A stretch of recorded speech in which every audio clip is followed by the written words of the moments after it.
What's up, Pyromaniacs? Pyrostasis here, and today I'm going to show you guys how to use precious stones. This is one of the new features on our PvP server. This isn't available on the Towny side, but is available on the PvP side. Now, this is one of the reasons we kind of switched to this over factions, was I just really like the way precious stones work. Some folks may consider it a gimmick, etc., etc. But unlike factions or Towny, you do not claim territory. So like right now, this is going to be my little territory area. If this were factions, this would be my little area and you couldn't do anything here, whether I was online or offline, and that's kind of a bummer. It kind of makes things a little annoying. Well, these blocks that you've got, for instance, this is a diamond block. And with this diamond block, when I drop it down, it protects things around it. Now, so that you can see what the field looks like, there we go, visualize.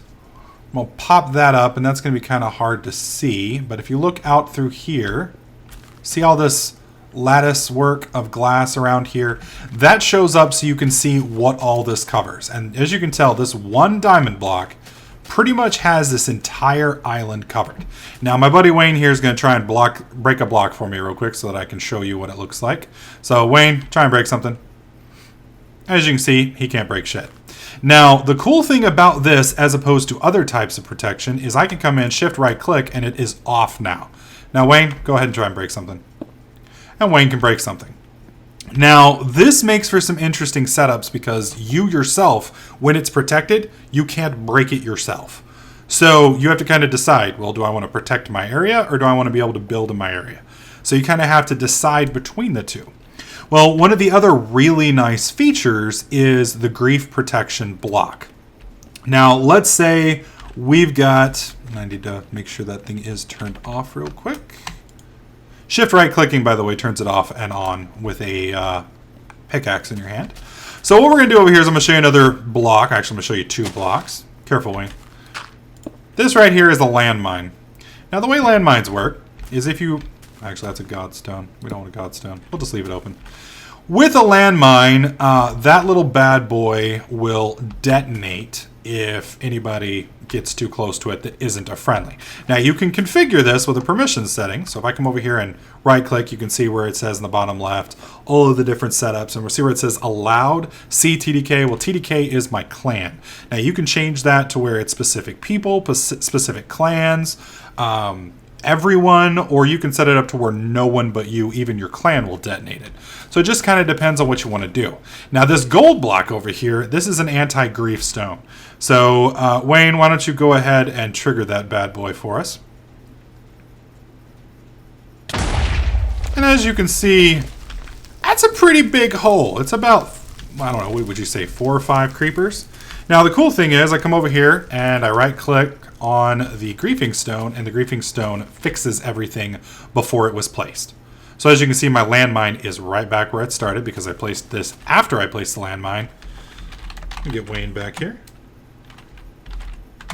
So that allows you to do some really, really nice stuff. You could actually set up a minefield and more or less have your griefing stone replace the minefield. Now, one of the other cool blocks that we've got, and I haven't actually tried this one, this is the bouncer block. And I'm not quite sure how this bad boy works. I believe it will keep people from walking through the entrance. Yep. As you can see, Wayne's trying to walk through the entrance and he's getting knocked away. So with this and this block, nobody can walk in the door. You don't even have to leave the door shut. And everything's protected. So even if he could get in, he's not going to be able to do anything. Well, one of the other cool buttons, this one right here, this is the snitch block. Now, if Wayne gets close to that block, see where it says Wayne has triggered an alert?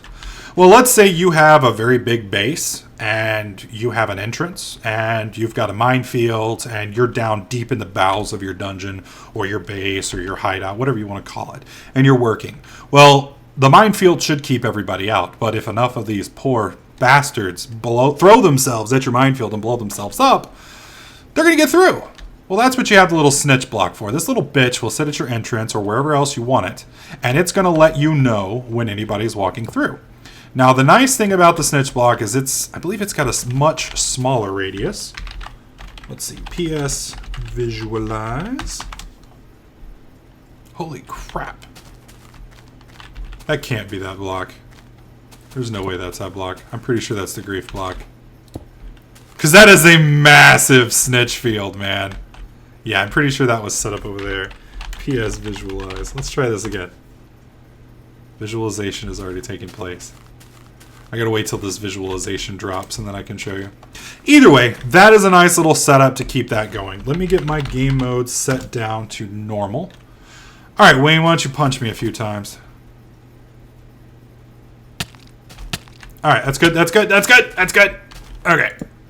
This is a god block. This is a mushroom. As you can see, it is rapidly healing me. So now if Wayne were to come over here and punch me a few more times, you can see the god block is almost keeping me alive. Now, the other nice thing about this is it also works on weapons and tools. So if you've got a really nice tool and it's almost broken, or a really badass suit of armor, maybe some enchantments or things like that that you want to keep, come back over here and use this bad boy and it will keep all of your gear, etc., going. Now, this is a mushroom block. This is actually, I think it is a brown mushroom. And of course I just destroy it. I'm retarded. Yeah, it's one of the mushrooms. I think it's a brown mushroom, giant brown mushroom. Finally, the last block that I want to show you guys is this one right here. This is a sponge. Oh. All right, I gotta get away from him actually because it won't let me place it because he's too close. All right, man. Now come over here and try and punch me. This right here is a PvP flag. Now you can see he triggered my little snitch over there, and now Wayne's trying to punch me, and he can't do any damage. He can't do any damage because of the sponge, and the sponge is a peace stone. It is basically the equivalent of a no PvP flag.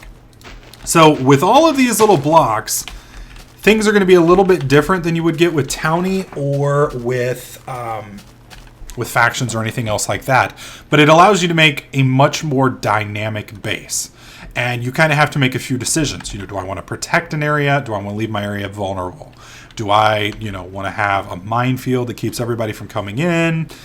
How do you want to go about doing things? And it makes for some really, really cool stuff. And one of the last things I want to show you, let me go back to game mode real quick. This last little thing that I want to show you is, where is the iron ore? There we go. Now this isn't all the blocks. This is just most of the blocks. But as you can see with this little bad boy, you could, if you were good, set up an entire parkour type setup and quickly get around from one area to another, assuming you're not retarded like me and you can actually figure out how the damn thing works. But you could set up a jumping system to where you could fly for a long period of time, maybe traverse giant ravines, just kind of depends on how you want to do it. And you can also target this to where this doesn't trigger for individuals. Right now I'm sneaking. As you can see, sneaking does not trigger this. That's because it has a sneaking bypass. If you right click on the stone, you can see all of the flags in the bottom left down there, and you can configure all of those flags to work different ways depending on how you want them set up. Whoa! Yeah, I think the way this launch stone works is it actually works in the direction that you're facing when you hit the stone. So let's try that real quick. I'm about to... Damn! Got some up, sick. Yep. So you just basically point in the direction that you want to go. And as you can see, that knocked me a pretty good distance. So with that, if you had that set up maybe on a castle wall, or maybe like on one side of a ravine to the other, if you guys were getting your ass whooped, your entire clan could pop one of those and jump across the ravine. And then your opponents would just have to stand there and look at you. And right there you can see that Sick tried to daisy chain two of them. You could daisy chain quite a few of these bad boys to make some pretty interesting puzzles and such. So I just wanted to show you what some of the basic blocks do. There are a few more blocks that are available, but these are the majority. One of the things that we do have set up right here with our town, and let me go ahead and TP over to Minas Tirith real quick. Home market. Here we go. Here in Minas Tirith, because these require actual hull blocks, we are going to be selling the Silk Touch enchant right here in town so everybody can get access to this. Now, it's not going to be too expensive, but it's going to be enough that it's going to sting. $1,000. Anybody who joins the server is going to start with $1,000, and you can make about $2 to $3 grand an hour, depending on which job you pick, to quickly make money. So, you know, $1,000 isn't going to kill you, but it's going to sting. So you're definitely not going to want to have to constantly be using that. But with that setup, you should easily be able to get the blocks that you need, assuming, of course, you can find gold, diamond, etc., etc. So that pretty much concludes the Precious Stones tutorial. I will be doing a brief tutorial on the clan system as well, showing you guys some of the features.